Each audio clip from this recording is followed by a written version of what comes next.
After the completion of the mission resulting in the assassination of Rinko Amanai, her assassin was walking away from the building where he just got paid. This assassin being Toji Fushiguro, the Invisible Man, the man who defeated Suguru Geto, the wielder of cursed spirit manipulation, and had slain Satoru Gojo. Or, at least he believed he slain Satoru Gojo, as while he was walking away, the wielder of the Six Eyes and Limitless had approached him, looking high off his mind, babbling insanely. A man he believed he had killed was now standing in front of him. Toji looked at the man he had thought he had killed, the man who represented Jujutsu Society, the man born with a curse technique of the gods themselves and the godly power of the Six Eyes, allowing for perfect control of the curse energy. A thought entered into his head. If he were to defeat him, he could prove the very family that threw him away for his lack of a curse technique wrong. A man who felt curse energy could have a place in this world. However, every instinct he had told him he shouldn't. Told him that this man in front of him was far, far too powerful, that he would die if he battled him. But more than that, a thought leaked into his head. A thought of two people he had forgotten up to this point, but now had returned in his mind. His son and his wife. This was when he was brought to a decision that unknowingly would decide the fate of his life. To battle Satoru Gojo with all of the equipment he had gained, specifically to beat him, specifically to make sure that Gojo would be dead, or to not fight him, as he only battled for money. The thought of his son entered into his head again, which led him to making his choice.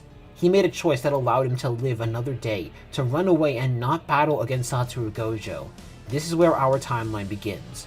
What if Toji Fushiguro never died? What's up everybody, I'm Eternal Flame, and today I wanted to cover the possibility of how the timeline would change if Toji ended up surviving the battle against Gojo. This is an extremely interesting timeline that I really wanted to explore, and that's what I'm going to do today. Especially because of the fact that Toji is by far and away one of the most loved characters within all of Jujutsu Kaisen, and just one of the coolest. So I'm gonna stop babbling and I'm gonna actually get into this video. So, now let's get back into the story. 2 days after the battle against Satoru Gojo, Toji had done something very different than what he usually did. Usually after completing a job, Toji would gamble away all that money. Gamble for the sake of the thrill of enjoyment, but this time he didn't. It didn't feel right to him, as right now there were a few questions on his mind. Of course he understood why he didn't go for the fight. He had come more and more to his senses after all and learned that Gojo would have killed him. That he was right about that. No. What he was questioning was why. Why did he remember those two he forgot about? Why did he remember his son and his wife? His wife was dead and his son was a reminder of that he forgot about. Did a part of him still care about them? He knew the answer, of course, but he denied it. He denied it for days. Days of trying to distract himself, yet nothing worked. Nothing felt right anymore. A part of him always wanted to be a parent to Megumi, back when he was stable, but he couldn't. Not being in Megumi's life was better than him being there, which was a fact he knew for certain. But he had already made a deal with the Zenin family to sell off his son for more money. He knew Megumi wouldn't be happy with the Zenin family. There was another option. Even if he didn't give them, someone from the Zenins would eventually come to take Megumi, unless the memory of Gojo Satoru came to his head once again, of Jujutsu High came to his head once again, and what his super hearing had heard. Gojo and Geto were planning to give Riko the option of whether they wanted to be free or not, no matter what the consequences were. Riko or Rimoto, the star plasma vessel that could get the world against them, yet they still did it. Jujutsu High was the key, the answer, but there was no way in hell he could just approach Gojo to give him Megumi. Not after what had happened. Gojo would definitely want revenge in his mind. But then he remembered. There was a principal who was rather caring that ran the school. Could he potentially make a deal with him? That was what he did, giving Megumi and Tsumiki to Principal Yaga. After he was done with that, Toji decided to go back to the shadows, to go back to doing missions and assassination jobs, mainly because he believed it would be better if he was never in Megumi's life whatsoever. However, he did continue to help Megumi in certain ways. In the deal he made with Yaga, he had a few terms. The first term was that Toji would send a portion of the money made on missions for Megumi in the future, which was Yaga's idea in the deal, as that was the least of what Toji could do to actually help. However, there was something else that he wanted, which was constant updates on Megumi's life, updates on how things were going, as while he was confident Gojo Satoru could protect his son, he wanted to make sure he was still in the loop about things, about what could potentially be a threat to his son. as after that point not much happened, as 10 years, 10 uneventful years had passed, where Toji had mainly been out on missions. He had heard rumors of a cursed child being recruited into Jujutsu High named Yuta Akotsu, with an entity named Rika Orimoto. As a result of the entity known as Rika Orimoto, he decided to get a bit more active watching over Jujutsu High, as Rika Orimoto was a clear threat, so if that got through Megumi, things could go really bad, which was the last thing he wanted. This then resulted in him overhearing about Geto's declaration of war, the night parade of 1,000 demons. Toji had contemplated if he should have helped Jujutsu High in this war, in the night parade of 1,000 demons. However, this was when he got a shock to him. A man teleported in front of him that he hadn't seen in 10 years. Gojo Satoru, now mastered in his abilities, in order for the two of them to have a talk. In this talk, it was revealed that Gojo had known that Toji was there this entire time, but more importantly that while Toji wasn't fully to blame for Geto's actions, he was partially to blame as a catalyst. After all, quite a bit of Geto's hate towards normal people came from Toji and his embarrassing loss to Toji. So, he suggested that not only should he participate in helping, but also because he has a duty to help, not just to make sure his son is safe, but also to make up for the sins of his past, ending the conversation with telling Toji that he can't stay in the shadows forever. Soon he will need to come, and it will be better if he comes early. Maybe he can even make him a teacher at Jujutsu High. He sure as hell knows one of his students needs a teacher like him. This was something that managed to catch Toji's interest a little bit, as Gojo explained to him about the Zenin named Maki Zenin, one who was completely incapable of using curse energy at all, with a strong physical body that was massively inferior to his, but much stronger than average sorcerers without curse energy reinforcement. This made Toji question if there was another like him, which would make sense. It was a Zenin. The name had also seemed a little bit familiar, but he didn't care much about family politics or even his own family members, as that was something he left behind a long time ago. That was when Toji decided to end the conversation, telling Gojo he would do it, but he doesn't fight for free, with Gojo making a remark that Toji and Mei would get along well. Now, some of you guys might be thinking that in the night parade of 100 demons, Gojo is going to teleport Toji away to help Panda and Inumaki fight against Geto, but that's something I don't actually see happening, mainly because Gojo already knew that Geto wouldn't kill any of his students. Instead, this would allow the students to massively improve, mainly because of who Geto was as a person. So, he chose only to send away Panda and Inumaki, which results in a lot of the night parade going the exact same, just with much better results. This is mainly because of the fact that having someone like Toji around in order to cut down cursed spirits, so if someone like him who's going to be moving extremely fast, who still has complete access to his kit, just cutting down cursed spirits with a durability negating sword is going to significantly lower the amount of sorcerer death, as they could also all see the ghost of the Zenin cut down curse after curse. It should be remembered, Yuta Akotsu believed that Maki would have been able to take out all the cursed spirits Kenjaku released on death. It was just Rika was required to do it efficiently and minimize casualties, as well as do it as fast as possible. Now, I know there are a lot of people who do not think at all that Toji and Maki are equals, and that Maki has actually just gotten stronger over the time skip, so just because Maki is capable of wiping out that many curses doesn't mean Toji should be able to, right? However, there are two ways of us basically being able to say that Toji should be able to wipe out this many curses. Number one, while Maki did get significantly stronger over the time span of a month, Toji has had experience and been doing missions and training for 10 years. So saying that Toji should be equal to current Maki should be no problem, and for the side of people who are on the opinion that just Heavenly Restriction users can't get stronger, you're not going to have this problem at all. And while I am of the opinion that Heavenly Restriction users can get stronger, for the sake of this video and the series itself, I'm going to say that Heavenly Restriction users cannot get stronger. This is mainly because I don't want to deal with the problem that is Toji, that is potentially trained and done missions for 10 years, and trying to scale where he would actually be, which I think is an absolute nightmare. So just saying that Heavenly Restriction users cannot get stronger, and just Toji managed to remain that level of strength, is the better way to approach it for this series. Alright, that's enough power skill, and we're going to get back into the story now. Toji's actions end up having several good side effects, because now even more sorcerers will be present and alive today thanks to his actions. Toji, though, would no longer be able to hide in the shadows, as now he was seen. Now the world, or at least the Jujutsu world, knew much better who Toji was, which led him to decide to join Jujutsu High. That seemed like the best place for him to help, and he could meet this person who seemed to have the same Heavenly Restriction as himself. Eventually, this did lead to Toji eventually becoming a teacher, mainly focusing on cursed tools and physical combats, as that was all he knew how to use, but because that was all he knew how to use, he'd be extremely skilled at it, and it would allow him to teach to his pinnacle if he was able to learn how to teach properly, which did result in a massive learning curve in learning how to teach people and how to become stronger and better with weapons as well as just physical strength, which eventually he did succeed in teaching Maki, Megumi, Inumaki, and Panda on how to use cursed tools much better, making them much more skilled and better than they were in the actual timeline itself.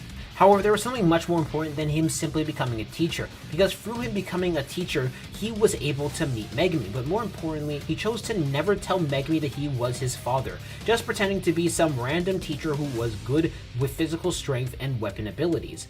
After all, in Toji's mind, he believed that keeping that secret from him, thinking it would be better if Megumi just believed Toji was the new random weapons instructor, would be significantly better for him.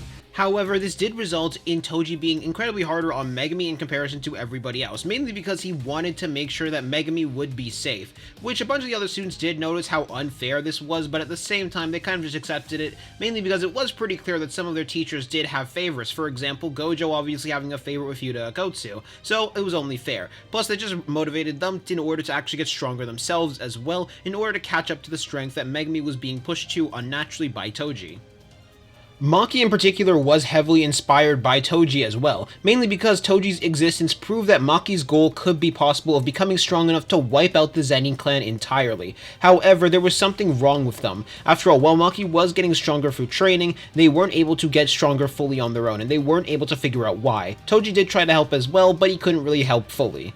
After all, the actual reason was completely unknown to them for now. But it wouldn't be long until the fateful day came, the day that changed everything forever, as Megumi was sent off on a mission in order to retrieve one of the fingers of Ryomen Sukuna.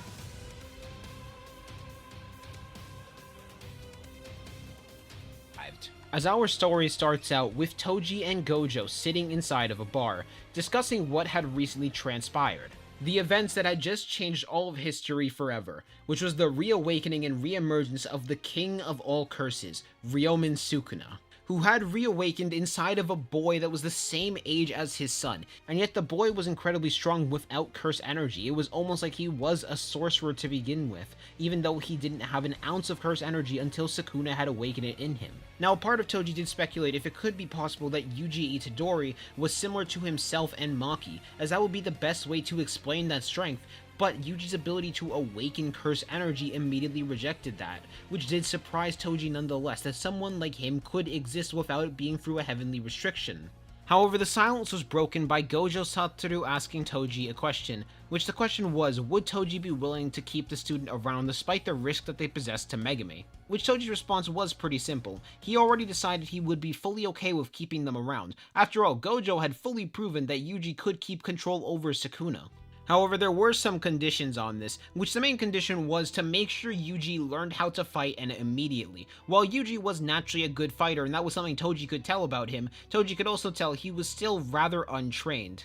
After all, if Yuji could grow in power to be reliant on himself, that would make sure his son Megumi was that much more safe. However, Gojo as a counter said, "Isn't that your job more than my job?" After all, Toji was the combat teacher for them, so that would be his responsibility. Which led Toji in response to saying, "You know, you still haven't paid me for what happened back during the night parade of 100 demons."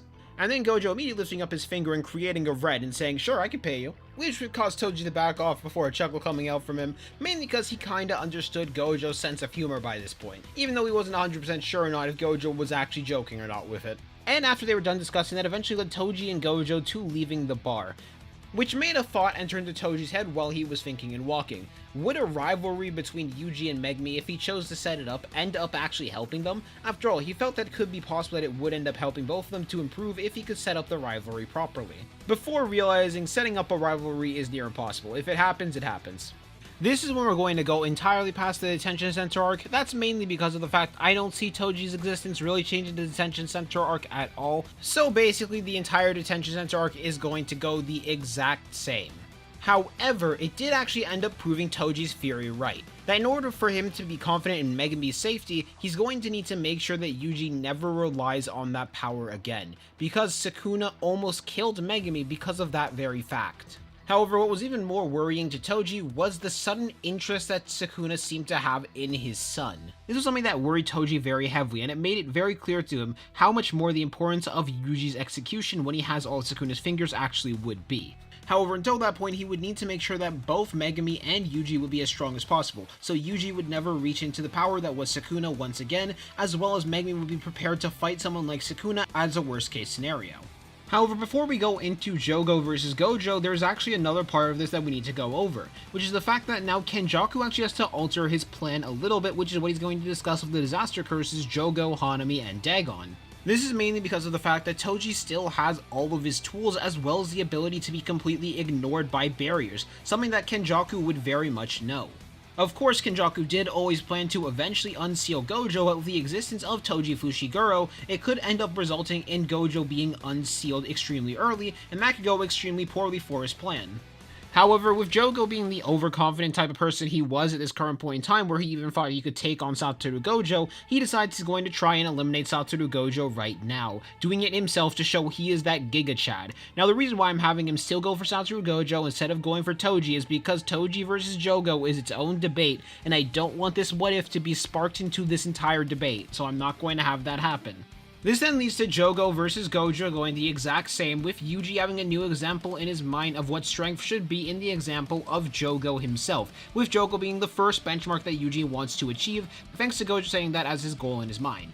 Then leads into Megumi getting punched and attacked by Todo, with that eventually getting interrupted by Inumaki, and with Inumaki saving the day in order to save Megumi. However, while Todo was leaving, he eventually gets the Soul Split Katana directly in front of him, with Toji standing behind him and Toji making a threat to Todo to never try and pull that on Megumi again. Todo, being the mad lad he is, just decides to ignore that threat and just continue on with his day. Normally, a normal person would be intimidated by such a threat, but Todo is insane, so yeah, this is Todo we're talking about. Now, I don't see Toji changing anything at all about the versus Mahito arc, mainly because he's not going to at all be involved with it. He's still alive, yeah, but I don't think he's going to change that arc just because he's now alive and suddenly be there to help Yuji. However, this is when we actually get a little bit of a difference in the timeline, where we get a spar between Toji and Megumi during the versus Mahito arc. Where during that spar, Toji brings something up about how both Gojo and Sukuna, the two strongest, were able to see potential in Megumi. After all, Sukuna had called him a waste of talent. In return, Megumi had commented that he had heard that all the time from Gojo, but he never really understood why they said that about him. Sure, he was given the technique that battled the 6-size user in the past, but they probably just used Mahoraga to take both of them out. It was why he always treated Mahoraga as his trump card. And in that moment, that was when Toji was able to see the weakness, but also see the fact that Gojo didn't take the right angle to approaching Megumi. Gojo had approached this as telling Megumi that he was holding himself back, willing to be a team player that couldn't acknowledge his own potential, and while that was correct, he could tell that wasn't the right way to approach this. In a way, Toji actually knew Megumi even better than Gojo did, which was why Toji approached it in a different way than how Gojo had done it, which was deciding to call Megumi out, telling Megumi that he must feel selfless, being ready to sacrifice his life as long as it means taking out any opponent with him. However, that's one of the most selfish things you could do. Rather than trying to push yourself, trying to rely on yourself to surpass your limits, you take the easy way out. Which in return Megumi got very defensive about, as he immediately tried to argue that he trained every single day of his life, that he tried to always surpass his limits, just that this was his safeguard, this was his way to always guarantee a victory.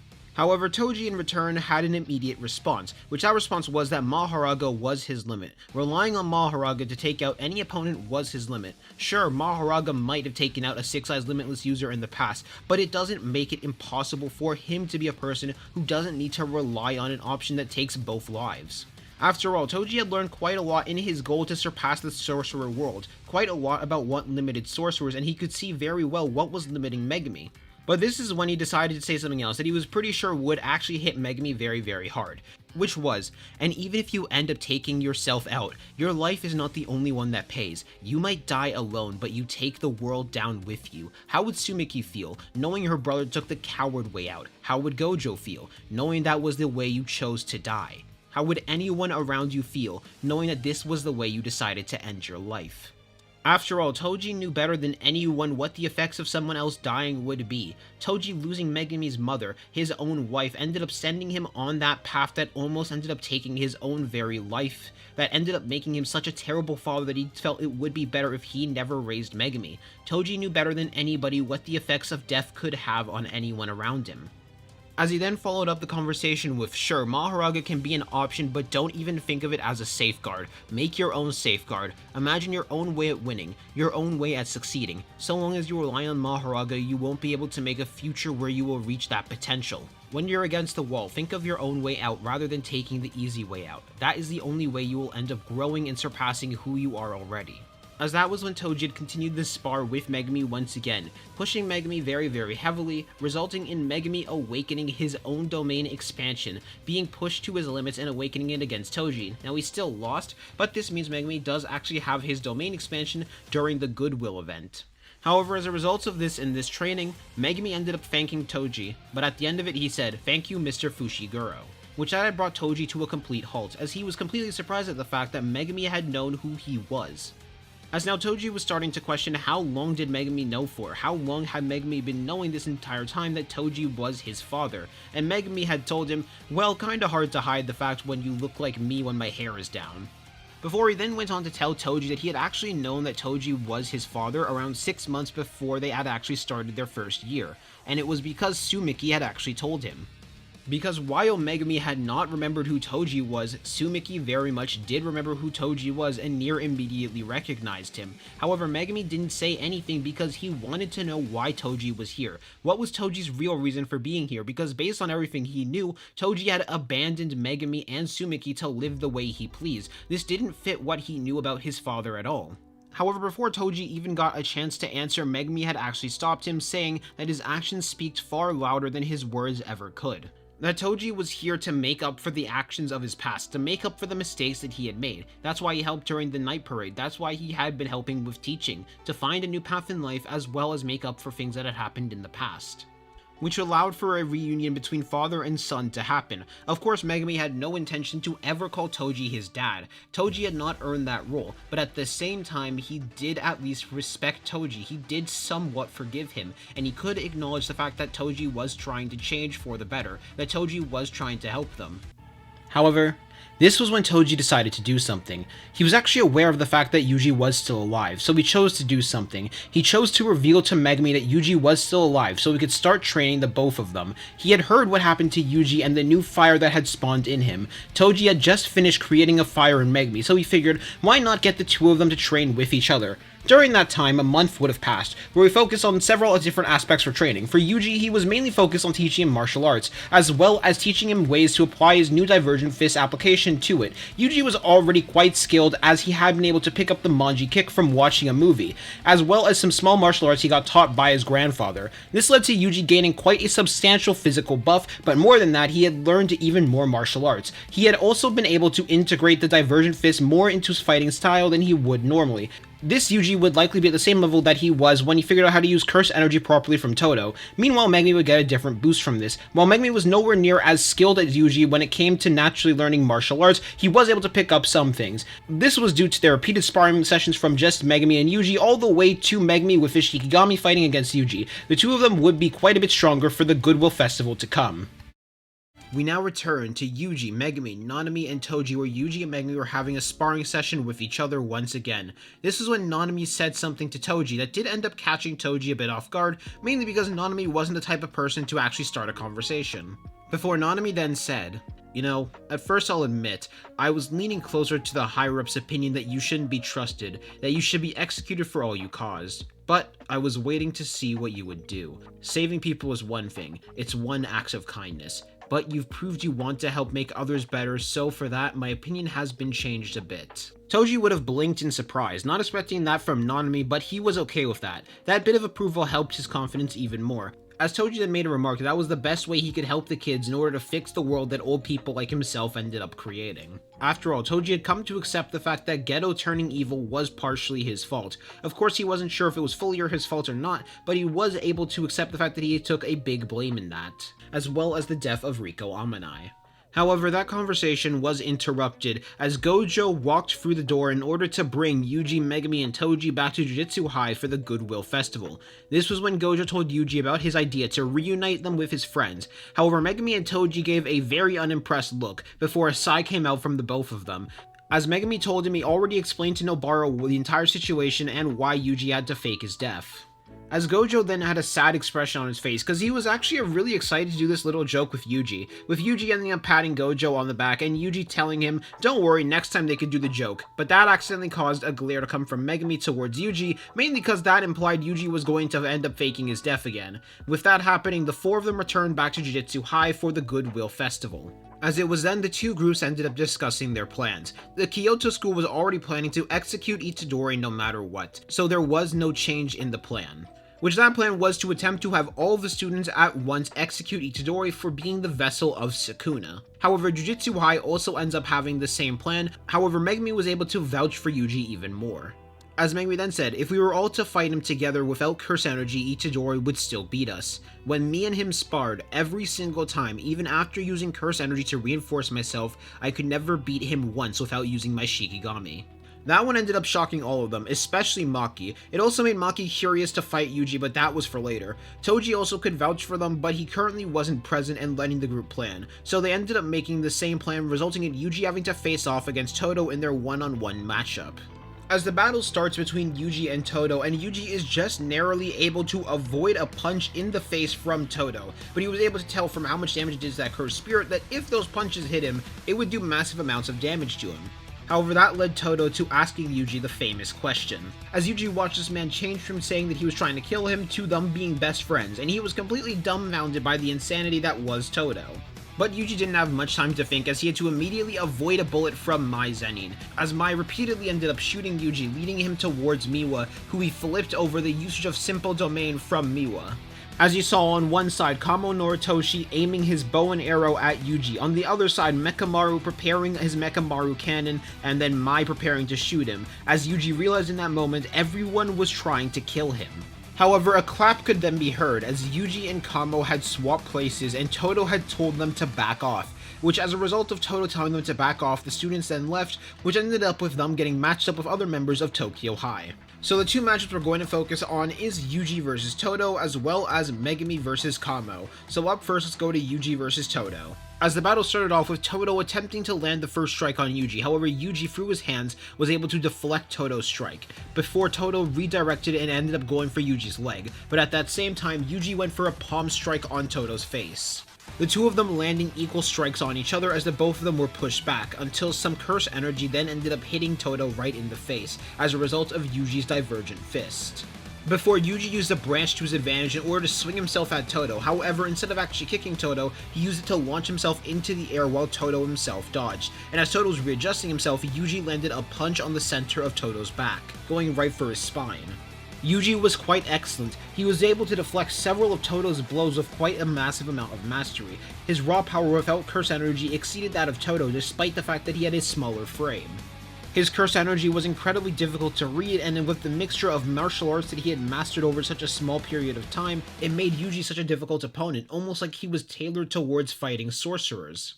However, the part that angered Todo was the usage of the divergent fist. That wasn't how to use curse energy properly, which led to him shouting at the top of his lungs, "Wrong," before he began to explain to his friend what was so wrong, talking about the flaw of the divergent fist, and how it spawned from a bad habit of his curse energy because his curse energy lagged behind his physical blows. While Toji had done his best to make sure Yuji could actually learn how to utilize this disadvantage to his advantage, he never could properly teach Yuji how to actually control this curse energy, but that was mainly because of the fact that Toji himself didn't have curse energy. So in that moment, Yuji forced his curse energy to move even faster, and while he was able to somewhat remove the delay, it didn't fully remove it. However, it was enough of a removal of the delay that Todo was able to call Yuji a completely different person in comparison to what he was a moment ago. As he explained to Yuji how to think about his curse energy. While curse energy started from the belly, it moved to cover your entire body, covering your fists, your shoulders, your arms. However, while curse energy might come from the stomach, you do not think with your stomach. It's not through your stomach that you express your emotions, it's through your mind. However, everyone exists in the world, with our entire body, mind, and soul. While it was a basic view, most people ended up forgetting that view, viewing curse energy as something more mechanical than what it should be. And with Yuji fully understanding, the two were able to put their hands against each other, Todo declaring that he was no longer going to go easy on Yuji, before the two of them truly began their battle, not as enemies, not as rivals, but as brothers. Meanwhile, back to the teachers at the spectating area, a smirk could be seen forming on Toji's face, mainly because he knew exactly what the higher-ups were up to, but it ended up making Yuji stronger, which he was proud about, but then he focused back to Megumi. After all, he was curious to see how much Megumi had improved as well. As the battle between Megumi and Kamo started with a wave of arrows being shot out at Megumi, however Megumi was able to dodge them with relative ease, with one of his winged frogs catching one of the other arrows. As they flew back at him, Megumi was able to use the tonfa he brought with him to break the arrows apart. Before it was then, Kamo would increase his speed using the Flowing Red skill in an attempt to blitz Megumi, however Megumi was able to clash hands with him just on time. After all, now he was much more used to fighting an opponent that was physically stronger and faster than him in Yuji Itadori, so of course someone like Kamo would not be that much of an issue either. As the two of them began to exchange blows in terms of hand-to-hand combat, and Kamo had to admit he was actually impressed by the level of hand-to-hand skill that Megumi was showing. After all, Megumi was a Shikigami user, and in spite of that, he was able to be equal to him in terms of hand-to-hand combat through a mixture of skill as well as what they were used to fighting. However, while Kamo tried to relate with Megumi, tried to get Megumi on his side so they could plan for things in the future, Megumi rejected that entirely, deciding in that moment to declare that the two of them would just curse each other because he did not care about any of that. He was just going to follow his conscience and save people. As it was in that moment that Megumi activated Max Elephant, which confused Kamo, both on the fact that Megumi was capable of summoning something like that, and the fact that Megumi chose to summon that. After all, Max Elephant didn't seem to have that much speed, but he realized why quite fast, because Max Elephant ended up firing out a massive wave of water in order to launch Kamo right out from the building. As Megumi then tried to combo it with Nue in order to use the water to its advantage for Nue to shock Kamo. However, Kamo was able to use his blood to trap Nue as Megumi and Kamo were preparing to duel with each other in that moment until a massive tree erupted from the ground behind them. As Inumaki told the two of them to run, because now the Goodwill Festival was being attacked. As the anti-gojo barrier rose out from the ground and several attackers began to rise out of different parts of the forest. Up first was Hanami, one of the disaster curses. There was Juzo, the one who caused the barrier, Haruta, who was there to cause chaos, but there were also some add-ons brought in because of the existence of one Toji Fushiguro. A total of 4 grade 2 sorcerers that were spared thanks to Toji Fushiguro's efforts during the Night Parade of 100 Demons, where they should have died. However, they were transfigured and turned to humanoid monsters with large amounts of physical strength, thanks to the one named Mahito. People who joined willingly with Mahito in search of power in an attempt to surpass Satoru Gojo, as well as just a desire to do whatever they could, a desire to do what they so please. However, there was something even more dangerous than that, massively more dangerous, as in the center of the Goodwill Festival, they could see a tornado of roaches, as there was a hooded cursed spirit with a cockroach head. Kenjaku would release Kurorushi through cursed spirit manipulation early. While he was planning to have Kurorushi in the Culling Games, he knew just how important keeping Toji distracted was, so they wouldn't catch on to Mahito and what he was doing currently. This led to Toji needing to make a choice, making a choice on where he needed to go first. However, he made his choice incredibly fast, as he went to Hanami's direction, mainly because he needed someone. He needed Inumaki. As a moment before Inumaki could say his next word to Hanami, Hanami's left hand was sliced off, as Inumaki was picked up. With Toji telling him in that moment, "I'm going to need your curse technique for that," as he pointed over to Kurorushi. Now Toji could have executed Hanami in that moment, but he had another reason why he didn't, and that reason was quite simple. He wanted to allow Hanami to be a way to grow for Megumi and Yuji when he eventually arrived. He wanted them both to grow off of Hanami, so for now he was going to take Inumaki and leave. This then leads into Megumi and Maki battling against Hanami, and while they do better, it ends up with Megumi still being defeated nonetheless, and the moment that Megumi was about to cast his domain expansion on Hanami, Yuji and Todo ended up arriving. However, this time, Megumi is actually going to stay around with Yuji and Todo, instead making this a 3v1 rather than a 2v1. And what was even more annoying for Hanami was the fact that their hand wasn't healing, but that wouldn't be too much of an issue. They were still pretty sure they could kill all 3 of them even if they were to come at him together. And it wouldn't be long at all until Yuji had landed a black flash on Hanami. While Megumi did want to help Yuji out earlier, he wasn't allowed to by Todo, as the 3 of them began their battle against Hanami.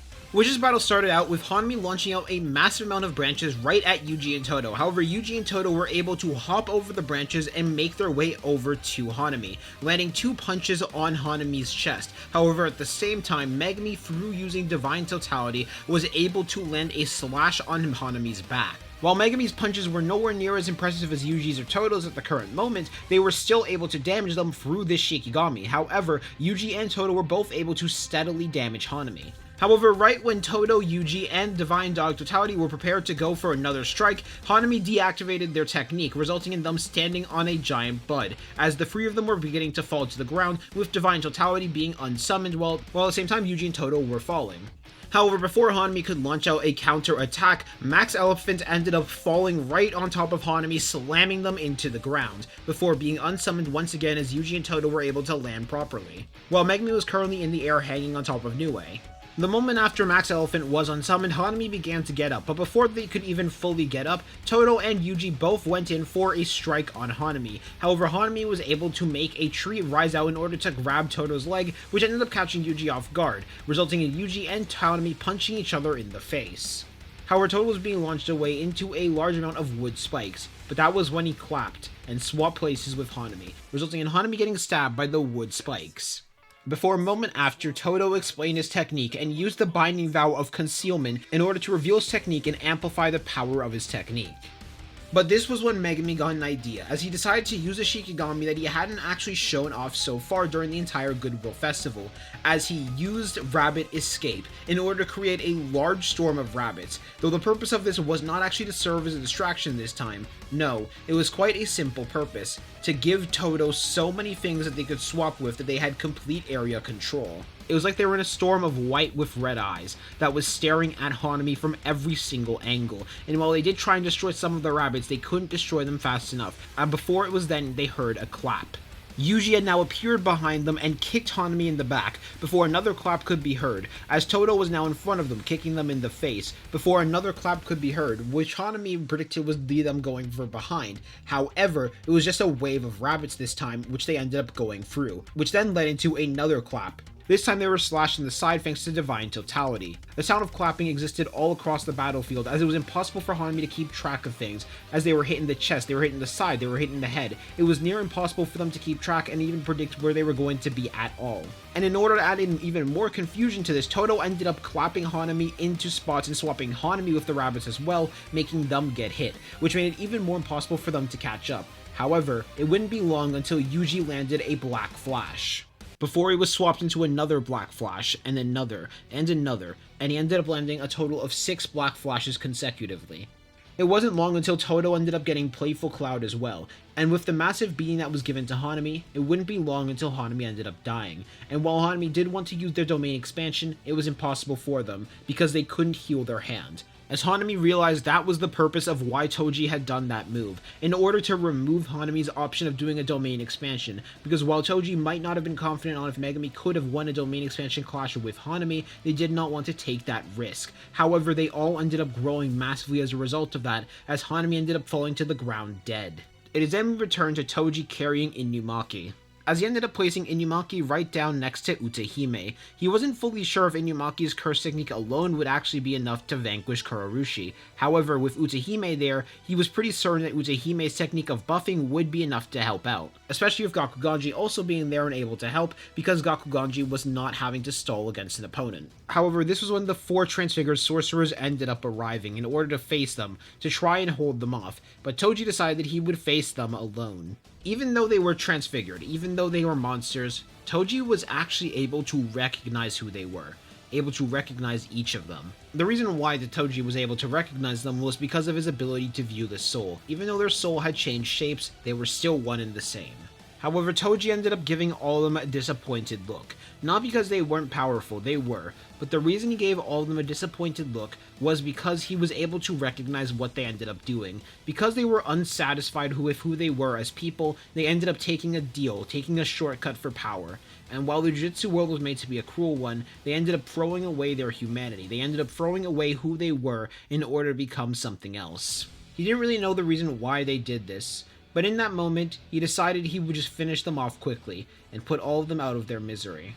Because while they were all at the level of a grade 1 sorcerer currently, that was nothing to Toji, as Toji then told them that they shouldn't have thrown their lives away, before he then executed all 4 of them. Now normally he would have given them an ultimatum, whether to join their side or to die right here and now. However, he could tell that even if he himself didn't kill them, even if they went to the other side, they would have ended up dying thanks to Mahito's transfiguration. At the same time though, Utahime had finished her dance in order to amplify Inumaki, as Inumaki said die, and the massive wave of cockroaches as well as Kurorushi ended up dying to the massively amplified wave of cursed speech. However, Inumaki took quite a bit of damage from that as well. A moment after, the barrier was shattered. However, Gojo was happy to see that no one had actually needed him to interfere, and that all of his students were able to handle themselves fine. As our story continues with Choso, Mahito, and Kenjaku sitting inside of a room playing the game of life. However, there are currently 2 more people playing the game of life with them, the 2 people currently present being Eso and Kechizu also playing the game of life, as they were not sent out by Kenjaku in order to get the fingers. Mainly because of the death of Hanami and Kurorushi, Kenjaku does not want to risk sending out more powerful people, so instead he sends out his own cursed spirits to try and get the finger. However, this ends up with the finger bearer being killed by Megumi, while the other cursed spirits would end up being killed by Yuji and Nobara, with Nobara landing a black flash in that battle. This means Choso does not have a grudge against Yuji and Nobara, as well as Eso and Kechizu are still alive in order to help Kenjaku's future plan for the Shibuya incident. However, Jogo in this timeline is actually a lot more conflicted in comparison to normal. This is mainly because of the fact that Yuji was involved with the death of Hanami. But at the same time, they also wanted to bring back Sukuna using Yuji as a vessel. This was when Mahito made a suggestion to Jogo that Jogo just simply killed Todo and Megumi, and the ultimate way to punish Yuji would be by making him an eternal vessel of Sukuna. There was also another slight difference in the Curse's mindset in comparison to before. Beforehand, they believed once Gojo would be eliminated that things would be even on both sides. However, they didn't believe that to be the case anymore, as they knew Toji was capable of taking out any of the disaster cursed spirits. So right now, they didn't actually believe that it would be an open playing field for the future. Instead, they needed to find some way around Toji. Of course, there was always the option of Sukuna, but that wouldn't be easy. There was also the other issue of Toji being a complete counter to their plan. No barrier would be able to keep Toji out because barriers could not detect Toji. Furthermore, Toji also wielded the inverted Spear of Heaven. The inverted Spear of Heaven was something that would completely disable the prison realm entirely. Kenjaku and Mahito were thinking on ways to distract Toji. They just needed to make sure Toji would be away for long enough to make sure they could get the prison realm out of there. However, that was much easier said than done. However, this was when Mahito ended up joining the conversation, as he told them that he had a couple ideas. Just up first, they would need to get their little puppet. Now, he was originally planning to kill Mekamaru, but now he had something completely different in store for Mekamaru. At the same time, Mahito also told the others to grab some other humans for them, preferably criminals, as he had some ideas in store for them, but he needed some people that wouldn't have people look for them, as they all ended up agreeing to his plan. At the same time, Kenjaku also began to hunt for other cursed spirits. They were going to need much more forces and to have much more distractions going on, just to make sure that Gojo would not be able to escape the prison realm. As it is then we return to Jujutsu High in the middle of the training grounds. As Toji and the other members of the faculty staff had already finished going over all the information they had gained from this attack, they had been able to learn through this attack that the Lava Cursed Spirit was working alongside Mahito, mainly because they already knew the Tree Cursed Spirit was working alongside Jogo, and through Yuji's conversation with Hanami, they were able to figure out that Mahito and Hanami were working together.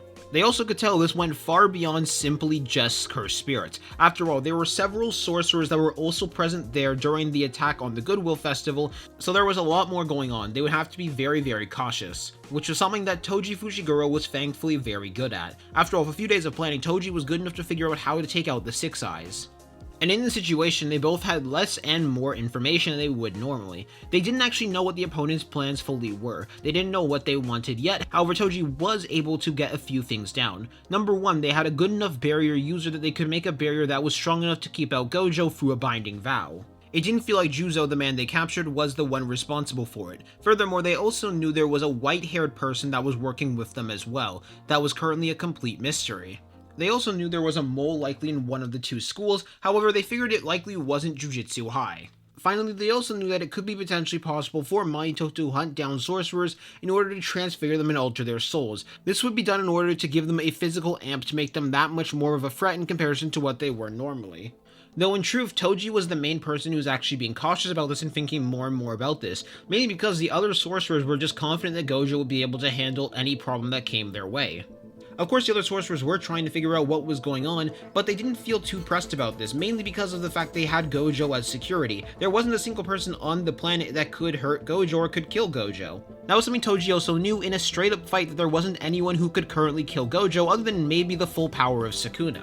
However, Toji knew very well that Gojo wasn't as immortal or as invincible as people really thought he was. In a total of a few days, he was able to figure out a way around Gojo's infinity and figure out how to almost kill him.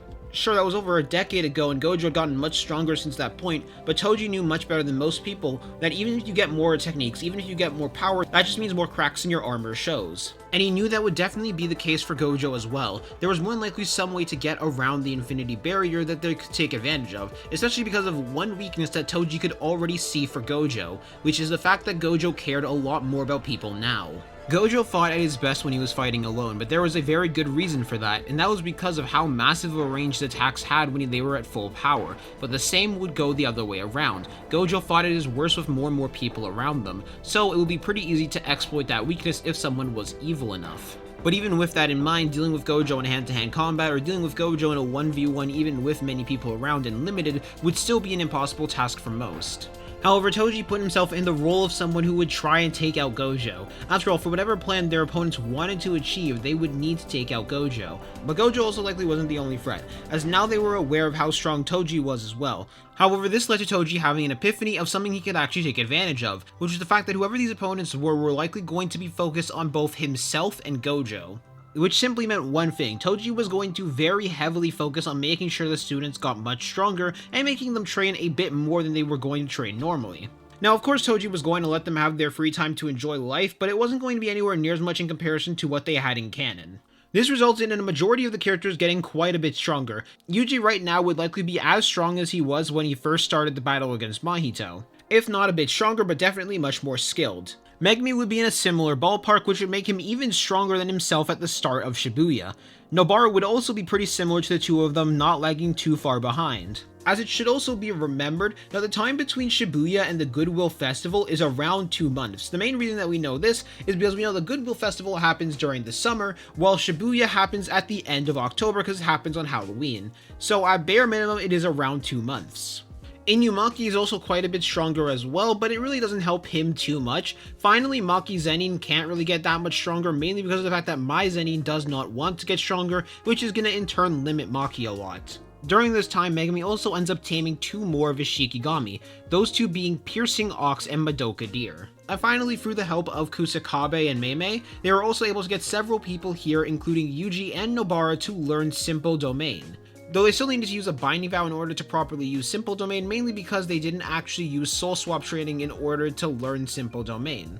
During this time, Toji ends up peer pressuring Nanami to learn Simple Domain as well, mainly because Nanami almost died to Mahito's domain, so better safe than sorry. Finally, during the time, he also began to get the students some cursed tools. Of course, these weren't cursed tools that had techniques infused into them, but they were just cursed tools in order to assist the students with fighting.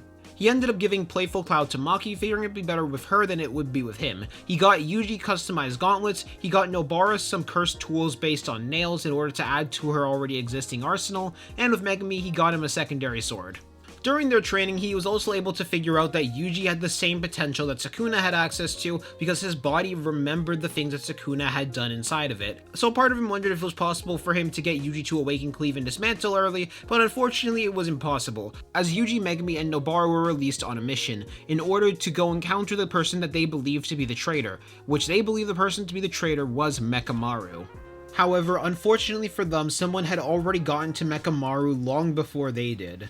And that was Kenjaku and Mahito, as they had actually arrived to get Mekamaru a week before they would have originally. But rather than killing Mekamaru, they had something much worse for him in mind. In a way, Mekamaru did die, but Mahito had ended up transfiguring his soul. Using Kenjaku and Kenjaku's many cursed spirits, they were very quickly able to take out Mekamaru and knock out Kokichi Muda before he even had a chance to activate the gigantic Mekamaru that he would have fought Mahito with normally. This led to Mahito transfiguring Mekamaru's body, killing who Mekamaru was as a person in order to mind control Mekamaru and force him to send out his drones in order to fight people, including the giant robot. This was all going to be very useful for the Shibuya incident. as right now they had quite the simple goal: make it so there was a strong enough threat that Toji would be forced to stay on the outside, and Gojo would be forced to fight everything that's happening downstairs in the station. Through experimentations as well as the suggestions of Kenjaku, Mahito also figured out how to combine several souls into one body in order to give them much more of an amplified position in terms of power. Finally, Mahito also stocked up on some sorcerers as well. Now, Mahito couldn't get a massive amount of sorcerers, but he was able to transfigure at least 10 to 20 sorcerers that was all going to be quite helpful for their attack on Shibuya. So all sides were now prepared and much stronger than what they were in canon, and now we're going to move on to the Shibuya incident, to see how the Shibuya incident goes. Up first, Kenjaku's barrier is casted, with everybody calling out for Gojo to arrive. The entire battle Gojo has against the disaster curses mostly goes the exact same, other than Hanami not dying, mainly because, well, Hanami's already dead.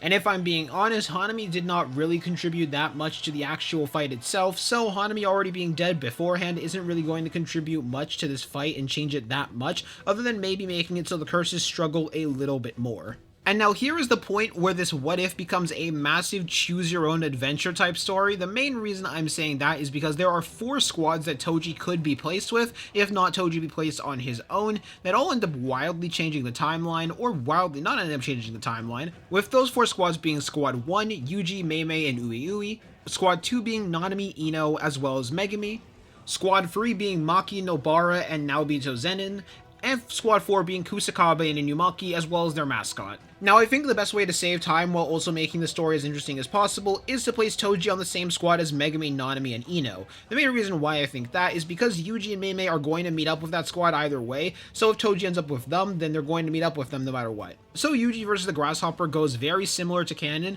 other than just Yuji doing much better against the Grasshopper than he already was, and considering Yuji was already destroying the Grasshopper in normal canon, yeah, this Grasshopper is dead. This will lead to Yuji jumping on top of a rooftop and yelling out to everybody that Gojo had been sealed. Toji, thanks to his inhuman senses, would be the first to hear it and immediately inform everybody that Gojo had been sealed. Fortunately for them, Toji had the counter to the prison realm, so long as he could land the inverted spear of heaven on the prison realm, they would be able to unseal Gojo. Or at least in theory, that should be how it should work.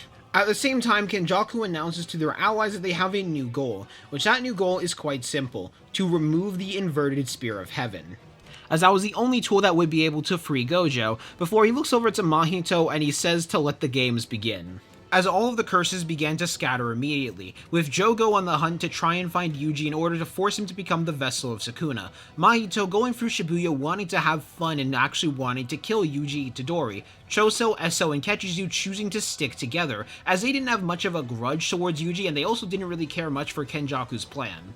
Several transfigured humans that were the combination of 6 to 8 people were repeatedly going out from the train station in order to cause even more damage, and most of all, they could see several Mekamarus flying all throughout the area.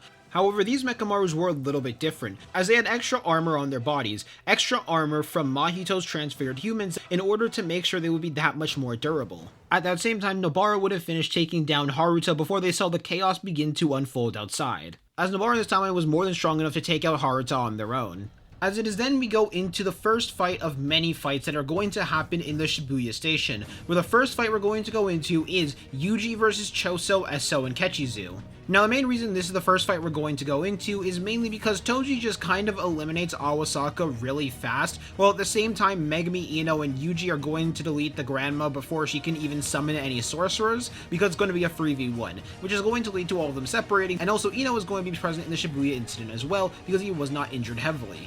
However, the 4 sorcerers had to end up separating, going their own separate ways, mainly because of all the conflict that was happening in Shibuya. They couldn't risk them all staying in one spot without having massive casualties. Furthermore, this battle did not immediately start with Choso firing a piercing blood at Yuji, mainly because Choso was a little bit more chill in comparison to his normal self, as Choso really didn't care that much about this entire plan and he was just happy to be here with his brothers, but that was when a conversation began between Yuji, Eso, Kechizu, and Choso. They told Yuji that they weren't allowed to let Yuji go down through the station, they would have to go through them. However, they also told him that Yuji wouldn't actually have to fight them. They don't really care if Yuji lives or dies or not, but at the same time, if Yuji chose to fight them, then they would have to fight him and kill him. Eso also reveals that Yuji is one of their targets in order to reawaken Sukuna. However, this wasn't really a surprise to Yuji, as Yuji apologizes to his 3 opponents, mainly because he feels like that if all 4 of them had another life, and if it weren't for the fact they were enemies right now, they would all be really good friends. which that was actually something all three of them could agree on as well. After all, they could tell Yuji seemed like a nice person. However, this was how things had to be, as the battle immediately started off with Choso firing off a piercing blood at Yuji. Yuji had to admit that this attack was certainly fast. However, even though it was fast, he was more than prepared to dodge against fast attacks like this. Considering during these 2 months he had to spar against Toji from time to time, he was much more used to dodging fast attacks. Something like Choso's piercing blood was just another blow in him and Toji's sparring, so Yuji was able to dodge the piercing blood. However, in spite of dodging the piercing blood, a sudden burst of blood ended up hitting Yuji and slamming him into the wall. This burst of blood was also burning to Yuji's body, but it wasn't as powerful, and Yuji could see that the green curse-like creature Kechizu was behind that attack. Unfortunately for Yuji, he didn't have much time to think, as he had to immediately spin off of the wall in order to dodge several blood-like projectiles coming at him. Or at least he believed they were blood-like projectiles, but when he looked at them, they were more like roots. More like tree branches, as blood spikes had come out from Esso's wings, as Esso was currently high up in the air.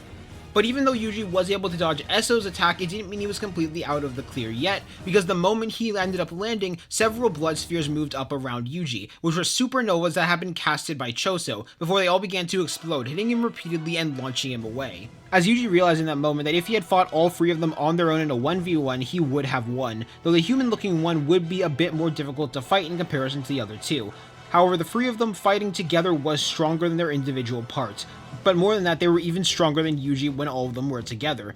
Yuji needed to find a way to beat these opponents, however his thoughts were very quickly interrupted as Kechizu immediately closed the distance and attempted to land a punch straight on Yuji's back.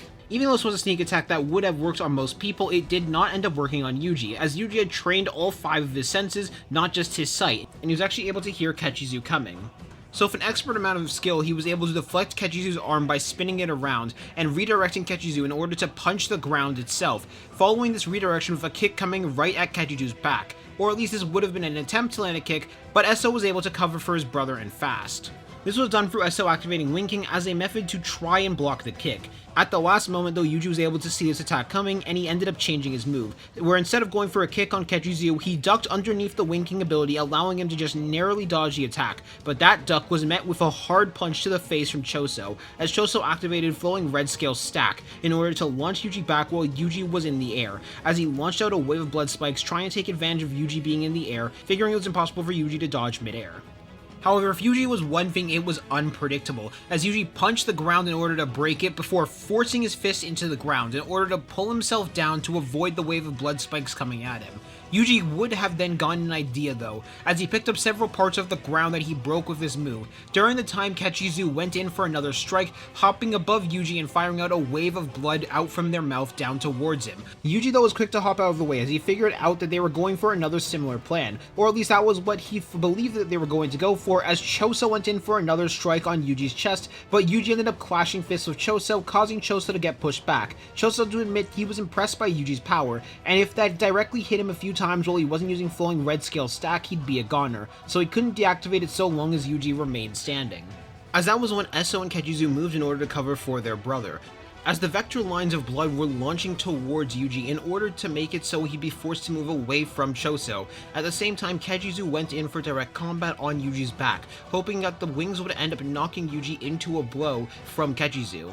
However, this was exactly what Yuji wanted, as Yuji infused curse energy into the rubble of the ground that he picked up earlier and threw it at the bloodlines. This ended up slowing down its momentum, but it didn't end up fully stopping it. However, it slowed it down for just enough for Yuji to turn around and land a blow on Kechizu. However, Yuji wasn't quite done yet, as he grabbed Kechizu's arm and pulled him into another punch straight on his face. And while Kechizu was being launched back by the blow, Yuji immediately rushed towards him, almost like a blur of movement, as Kechizu did try to stop him by activating his rot technique and launching out a wave of blood, and that did actually successfully land on Yuji. However, if it was just pain, it wouldn't stop him, as Yuji moved right through it and punched Kechizu straight in the face once again, launching him through a wall and knocking Kechizu out. And now from this point onwards, things were going to be significantly harder for both Esso and Choso. After all, their brother was knocked out, which ended up hurting their dynamic quite a bit. But at the same time, an anger was starting to fill the two of them, as they weren't actually sure about Kechizu's condition in the current moment. Well, Choso was pretty sure that he wasn't dead, but they weren't sure how hurt Kechizu actually was, as the two of them had an almost silent conversation, almost as if to acknowledge they could not risk getting close to Yuji or else that would be game over. In terms of hand-to-hand combat, Yuji would be too much for them. At the same time though, Yuji was injured in comparison to Choso and Eso, who did not take that many hits, especially Eso, who was currently undamaged. This battle would need to end, and soon, because the longer it would continue, the more and more of an advantage his opponents would get, so Yuji needed to finish this off, and now. As Yuji was the one to make the first move, with him punching the ground resulting in a large portion of the ground being launched up and throwing it right towards Eso. However, Eso activated Wing King once again, allowing him to break right through the large portion of ground that Yuji had just launched at him. However, this was a plan from Yuji, as Yuji came out from the rubble and smoke that Eso had just caused in order to rush towards Eso. But Choso was a bit too quick to react, as he activated Falling Red Scale Stack and mainly focused it on his eyes, doing that in order to follow Yuji's movements and have a better time at following them, as he activated Piercing Blood, using it in order to hit Yuji straight in the side and launch him into another room. And Yuji could feel an immense amount of pain from that blow. It was almost like 2 of his ribs had broken from that strike. But even though that pain only distracted him for a second, it was a second too long, as several blood vector lines ended up hitting Yuji and slamming him down into the ground in that room that they had been launched into. Yuji looked up to see that he was in the lower part of the train station currently. Of course, none of the trains were active right now because there weren't really any drivers available, but at the same time, Yuji could see where he was. And while Choso and Eso were starting to approach him, Yuji suddenly got some words from the Mechamaru currently on him, telling Yuji to activate the sprinklers. Water was the weakness of blood manipulation, and by activating the sprinklers, it would weaken both of their techniques.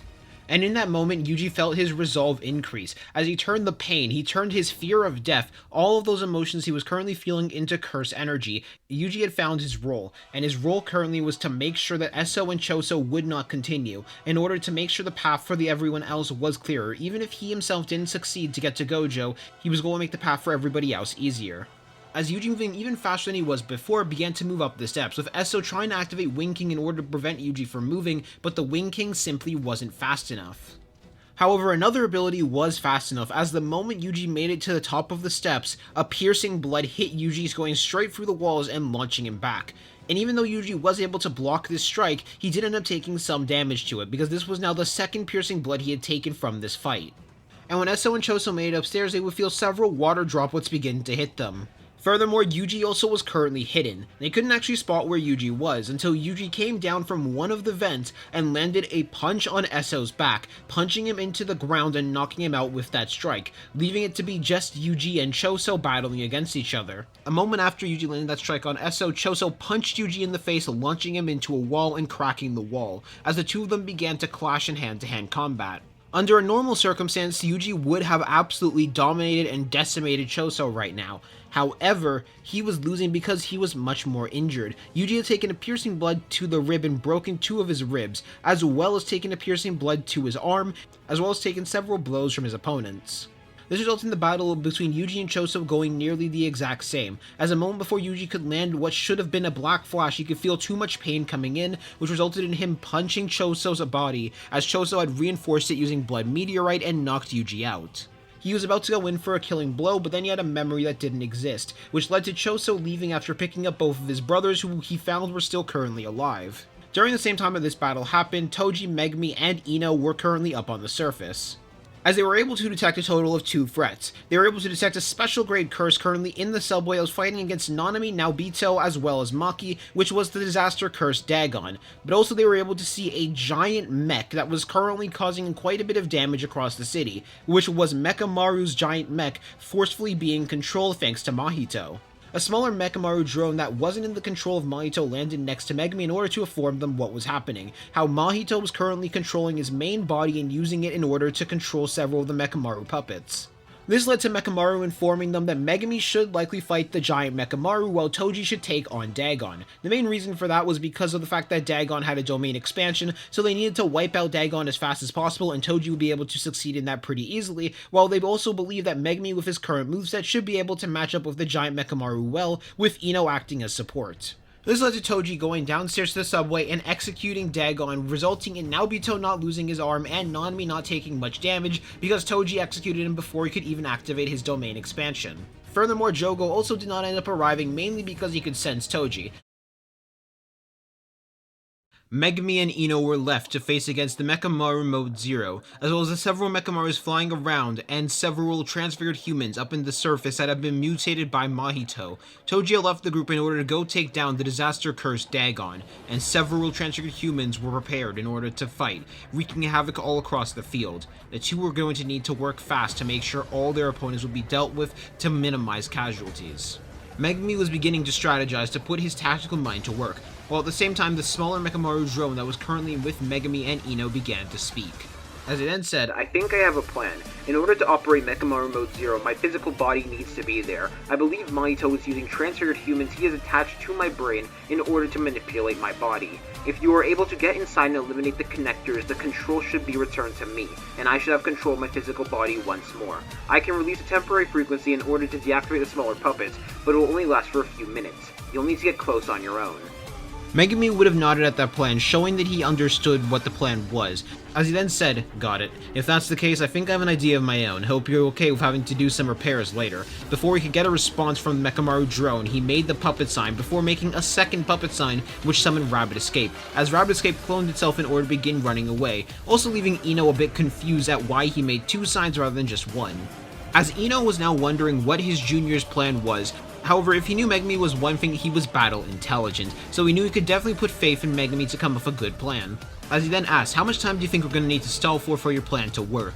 As he placed down his own mask, activating his curse technique Auspicious Beast, going for Reiki first, the second Auspicious Beast. Considering the opponents they were up against, he believed mobility would be much better than just having a good ranged attack right now. As Megumi then responded, "That depends. First we'll need to make sure it can't dodge, so probably going for its legs first." As he opened up his hand, and out from his shadows, several blade handles rose out, blades that had been gifted to Megumi from Toji, before he picked up a jet black blade from his shadows as the rest of the blades went back down into them. Several transfigured humans began to notice Megumi and Ino, and then these transfigured humans began to rush at them immediately, in several different shapes, some shaped like animals, some of them shaped like a giant version of humans. However, all of them were rushing towards them.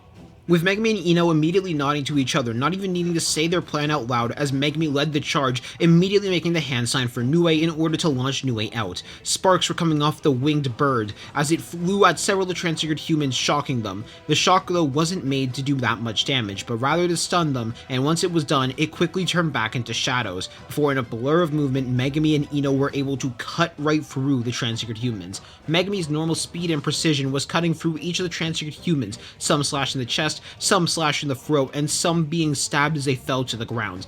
Ino, while using Reiki, was moving around smoothly as well, almost as if he was skating as he eliminated transfigured human after transfigured human. In truth, the both of them wished they didn't have to go to the point of eliminating and killing this many people. However, dealing with the fodder of the group was not too difficult, but what was going to be more difficult was Mechamaru and fighting against Mechamaru, whose Mechamaru's attention now was on the two sorcerers. Mechamaru made the first move, as they lifted up their hand, preparing to launch out a cannon. However, rather than firing out a cursed energy cannon, they fired what looked like a cannonball, which was a massive ball of flesh that upon firing had spikes grow out from them. It would seem Mahito had some extra upgrades done to the technology of Mechamaru. This led to Megumi and Ino very quickly splitting up, with Ino dodging by sliding to the left, while Megumi jumped backwards to the right. Two of the Mechamaru puppets though flew down towards Ino and slammed into him, pushing him out of the area, leaving Megumi alone to face off against Ultimate Mechamaru. However, that was the least of Megumi's problems, and Mechamaru Mode Zero quickly rushed towards Megumi with a surprising amount of speed in spite of its size, as it attempted to slam its hand down onto Megumi. However, he was quick to slide underneath the hand, avoiding it as the hand made a crater on the ground. This was when Megumi snapped his fingers, and several tongues from unknown wells abyss came out from the ground to wrap around Mechamaru Mode Zero's arms. At the same time, they delivered shocks to it as well, calling upon the trait from Nue as Megumi rushed forward with his blade prepared.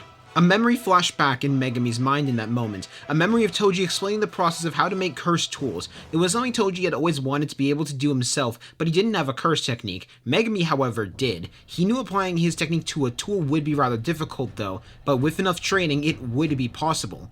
This was when Megumi reached over to Mechamaru's massive leg and attempted to slash at the leg, and while he did do damage to it, he wasn't actually able to break it or do much to it.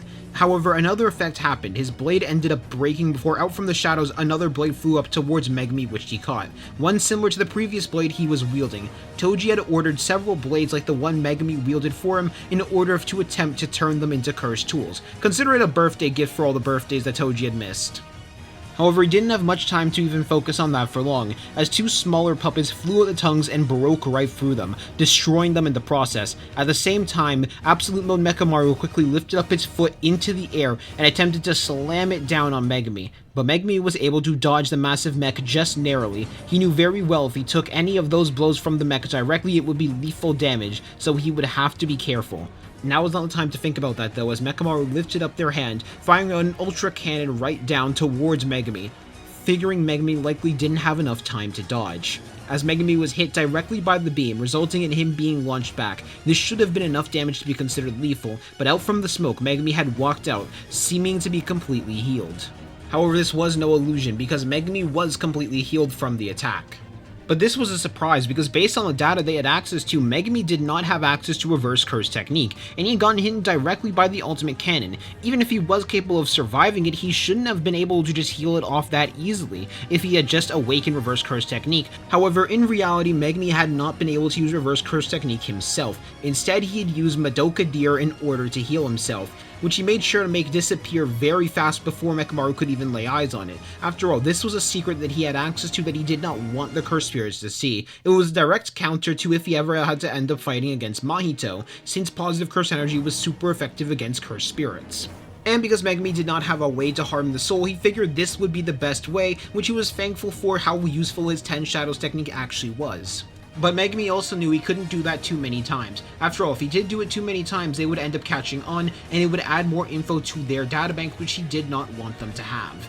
Before a glare began to rise from Megumi, a glare which had determination in those eyes. He couldn't use his domain right now, and there was no way he could bring Mechamaru into an area where he'd be able to cast it either. He was just too big.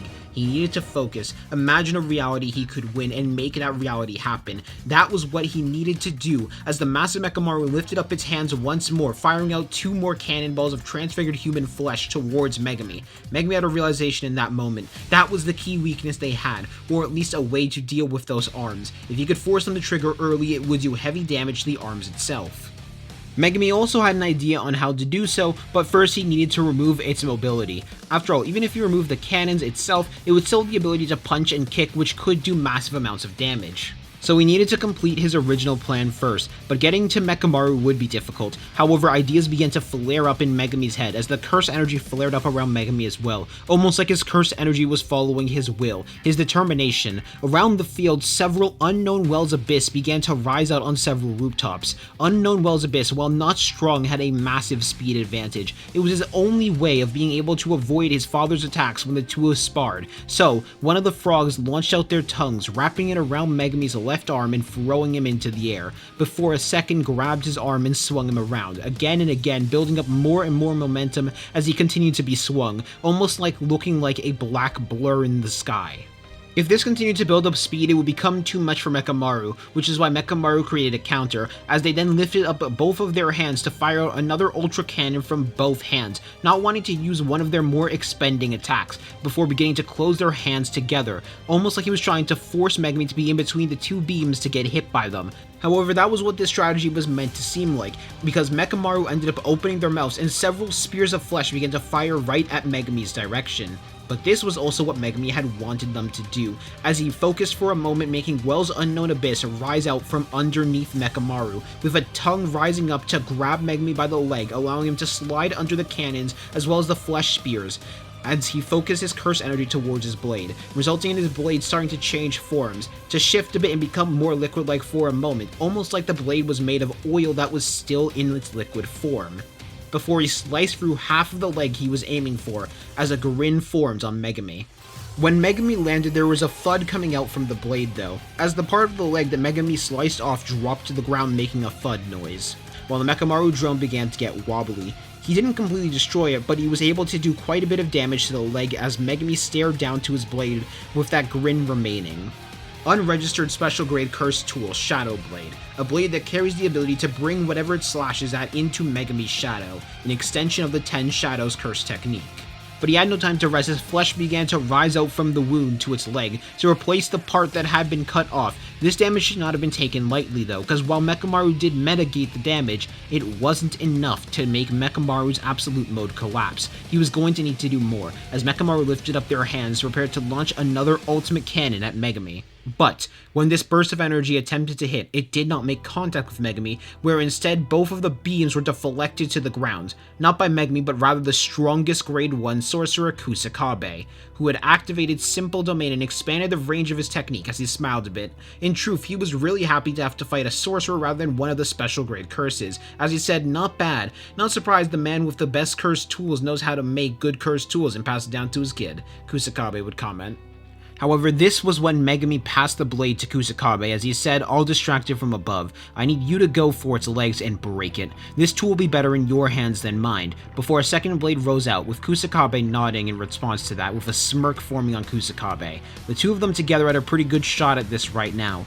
Mahito though currently was watching this battle from a pretty far distance, sitting on a rooftop with a bubble blower enjoying his life. He was planning to stay in the subway at first, but he had dropped off quite a bit of things in order to keep people away from Gojo for now and the prison realm for now, before he then snapped his fingers as he gained an idea. As he said, every good boss fight has a second phase to it, so let's get started. However, at that same time, Ino had returned to the battlefield as a projectile flew towards Mechamaru's leg that had been damaged by Megumi already and struck it, causing even more damage to the leg itself, while Ino landed next to his fellow sorcerers. This was also when Panda in his gorilla form arrived in order to attempt to slam its fist into Mechamaru's back to try and break the curse energy reserves, figuring its durability and negation ability would be very helpful to do that and they could end the battle fast.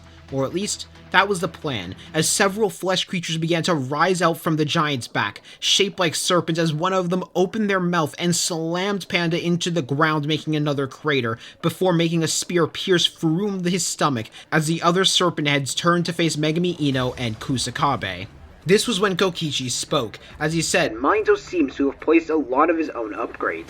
These likely have a binding valve placed on them in order to sacrifice their life force and make them hit harder. Be careful, I'll try and analyze to see if I can find a weakness, but no guarantees. As the three sorcerers gained shock, with Megumi in particular gaining a large amount of worry for Panda in that moment. What had Mahito done to Mechamaru to make him this strong? No, what had Mahito done to these innocent civilians? All three of them in that moment vowed that they would be avenged as their curse energy flared up, Megumi in particular starting to convert the negative emotions he was feeling to power. However, a moment before any of them could move or make a single action, it was like time and everything froze, as a malevolent curse energy could be felt all across the city. This ended up temporarily paralyzing Mechamaru, Kusakabe, and Ino for a couple of seconds, as they all couldn't recognize this feeling. Of course, Megumi was the only one who could. As the four of them, as well as every single sorcerer and cursed spirit in Shibuya, recognized the re-emergence of Ryomen Sukuna in Itadori Yuji's body, who currently was facing off with the cursed spirit Jogo. However, there wasn't much time to focus on that, as they had to focus back to their battle.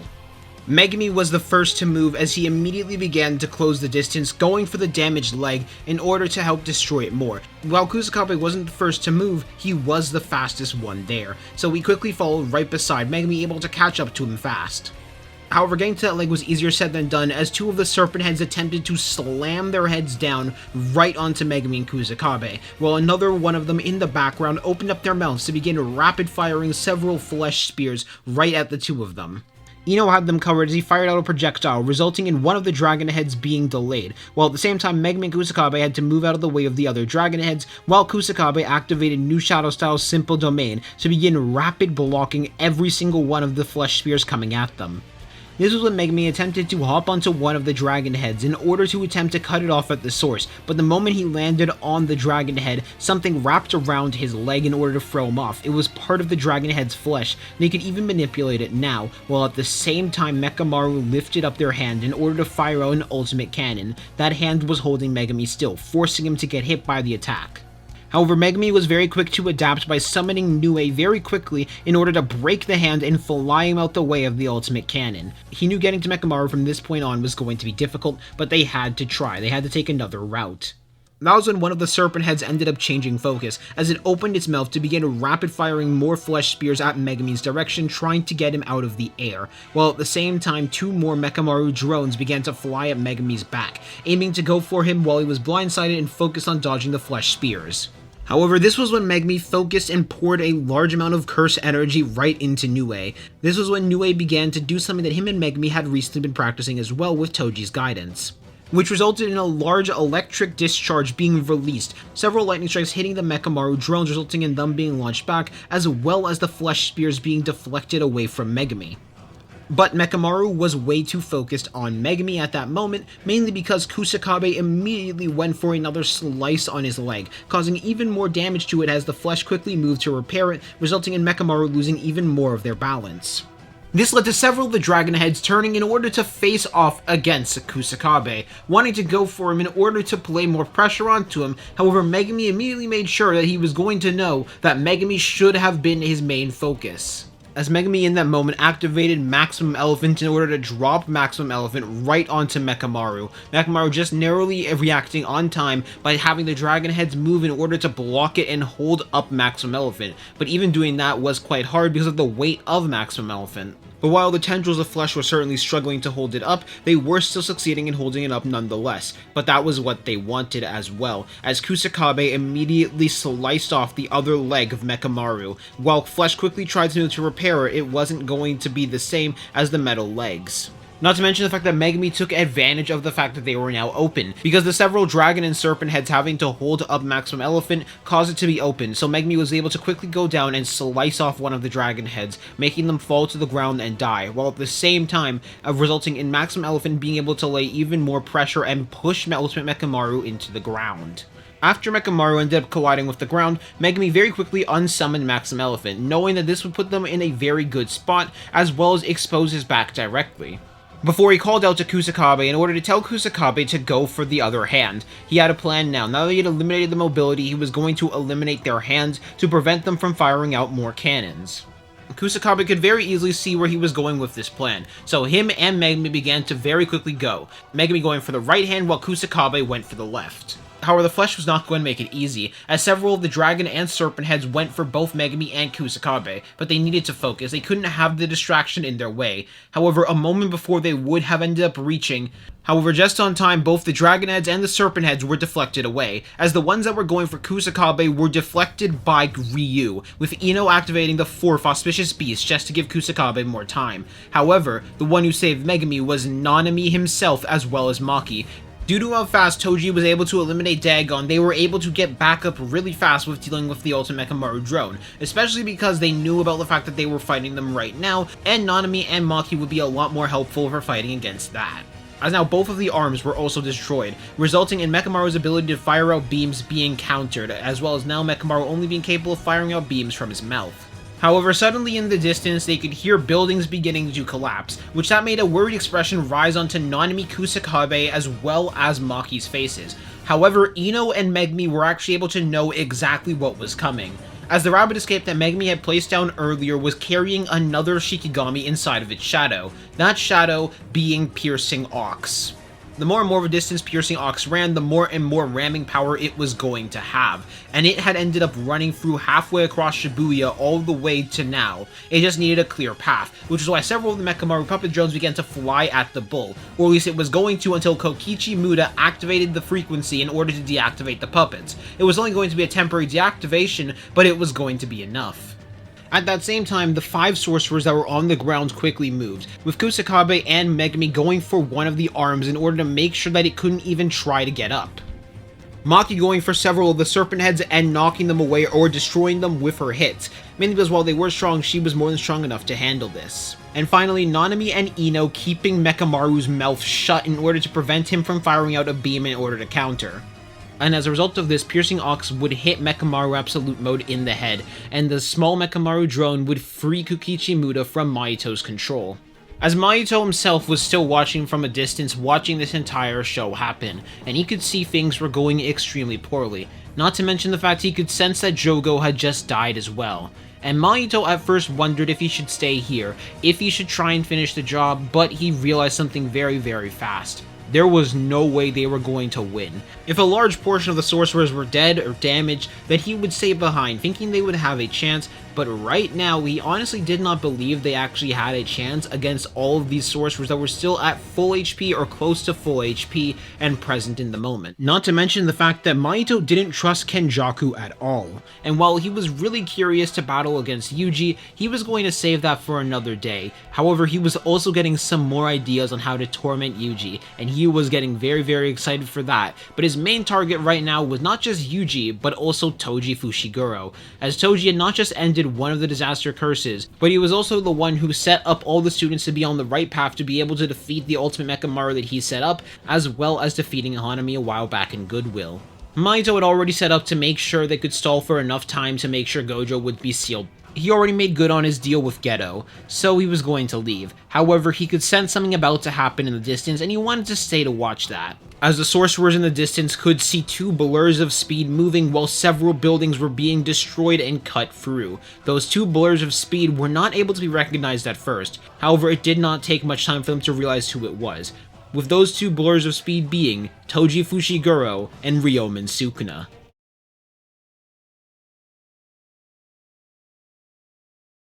Sukuna was currently staring down at the corpse of Jogo, with what looked like to be a neutral expression. The joy that Sukuna was previously feeling from the battle against the lava cursed spirit was no longer present, replaced with a near-empty neutrality until someone else arrived in order to meet with Sukuna, the only sorcerer that had actually gained Sukuna's favor, the chef of him, Urame, the one who wielded the ice manipulation curse technique. After the two reintroduced each other proper, the two began to talk as Sukuna said, "I didn't expect you to be so willing to help Kenjaku of all people. How was preparations for the ritual going, Urame?" He'd ask with an intrigued expression on his face. While he did want to catch up, he knew the two had to get straight to business. After all, there wasn't much time left for him to control this body. Itadori was even stronger than he expected, so we could feel the soul fighting back. It would likely awaken soon properly, but there was something else Sukuna needed to do first before he could let the brat have control once more. As Urame then said, "They are going quite well. The capture and conversion process of cursed spirits for the bath to get your vessel closer to evil is becoming more and more complete." Sukuna would then respond as he said, Good. Now before I can get the vessel, there is something to eliminate first," as he looked into the distance with a smirk, as he said, "Soon the time will come. Make sure all the preparations are done." And Sukuna then vanished in a blink. Meanwhile, Toji, Naobito, Nanami, and Maki had just finished their battle against Dagon, as Toji told Nanami and Maki to go back up Megami. Him and Naobito would continue in the subway to make it to Gojo. While Toji and Naobito continued to move down the subway, they were moving at near max speed. Naobito began to start up a conversation with Toji as he said, "You know, I never thought I would see the day where you ended up deciding to try and help sorcerers.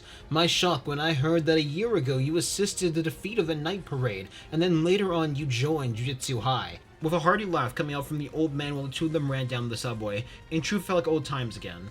As a group of transferred humans approached Naobito and Toji, around 20 or so of them. However, they looked a bit stronger than normal ones. They also looked to be quite bigger. More importantly, with Toji's ability to view the soul, he could see that every single one of the transfigured humans in front of them were not actually just one transfigured human, but they were rather 10 transfigured souls combined perfectly into one that couldn't be saved, which means they weren't really against 20 transfigured humans, they were against 200. In truth though, Toji was feeling a little bit nostalgic about all of this. After all, it had been a long time since he had been able to fight against several creatures while having a talk with Naobito Zenin, the one member of the Zenin clan that he actually kinda didn't have issues with.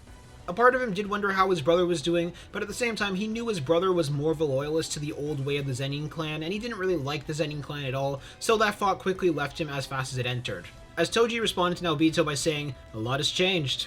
As it was then the battle began, as the first transfigured human quickly closed the distance between himself, Naobito, and Toji, attempting to land a punch on Toji's chest. However, despite having quite good speed against most sorcerers, it wasn't anything in comparison to Toji or Naobito's speed. However, while the speed was nothing impressive, it was their power that ended up surprising Toji, because while Toji was more than fast enough to lift up his arms to block, Toji was surprisingly pushed back by the punch. At first, Toji was confused by this. Even if there were 10 people combined into one, that shouldn't have been enough power, even if Mahito did alter their souls, before Toji remembered something he had learned from one of the mission reports, which was the fact that Mahito had the ability to awaken people's cursed energy and turn their brains into that of sorcerers. As Toji realized in that moment that Mahito had awoken the curse energy inside of these humans, as questions filled his head. Did all 10 humans have their curse energy awaken? Did all 10 of them have separate curse techniques? Did any of them have curse techniques at all? He wasn't too sure about any of those questions, but he did have a way of at least getting the answer to one of them. This was when Toji spun around the fist from the large censored human and requested for Naobito to sense their curse energy, as that would at least confirm one of his suspicions. After all, he himself couldn't sense curse energy before he punched the transfigured human in the face and launched them back, causing cracks to form on their face. In spite of that though, the transfigured human remained standing. As Naobito was quick to sense their curse energy and immediately figured out, as he said, they each have curse energy, but it feels like more than one. It feels like several melding together, which that confirmed it for Toji, that all 10 of the humans had their curse energy awakened, in a way that was relieving to him. After all, the alternative was that only a few of them had their curse energy awakened and Mahito made them this powerful, but he still felt there was something off about it. After all, 10 freshly awoken sorcerers should not be strong enough to take a hit from him or Naobito. That was when his thoughts were interrupted as 2 more transfigured humans quickly rushed towards Toji, one of them shifting their hands to be similar to that of chains, while the other changed their arms to be like battering rams to attempt to hit Toji head on. It would seem like these transfigured humans had more than just curse energy reinforcement to them. Unknown to Toji and Naobito, Mahito had to put their lives on a timer through a binding vow, making it so all the transfigured humans would only live for the night of Shibuya.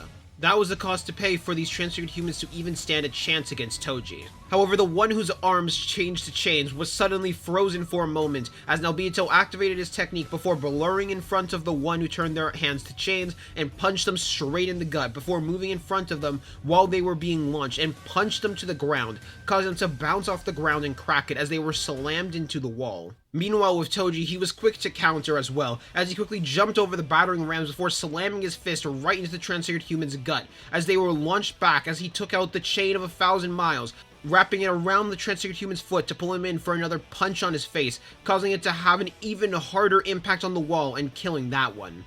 This was when Toji and Naobito stood back to back with each other as both of them had a grin, as they were preparing themselves to face off against the transfigured humans. The remaining transfigured humans began to shapeshift their body to gain different weapons, some similar to hammers, others similar to battering rams like before and chains, some gained blade-like hands. It would seem Mahito was being more creative with his transfigured humans now.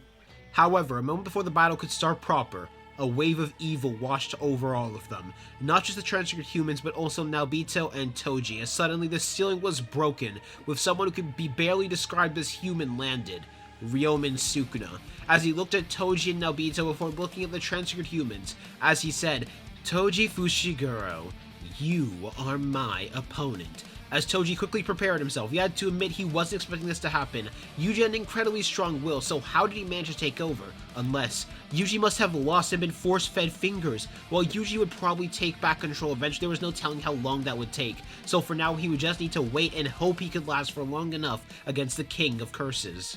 Before Sukuna lifted up his finger like a finger gun, and suddenly Toji was launched right out from the subway onto the surface, as the ceiling of the station itself was cut and broken by a dismantle. Toji had just narrowly managed to take out the inverted spear of heaven in order to block that slash, but even with blocking it, the force still managed to send Toji flying and push him back right out of the subway. As Toji then realized that they were outside of the subway again. Of course, Toji had to hope that Naobito would be able to last long enough on his own or win. Toji had to hope that Naobito would be able to last long enough on his own or win, but in truth that was the least of his concerns.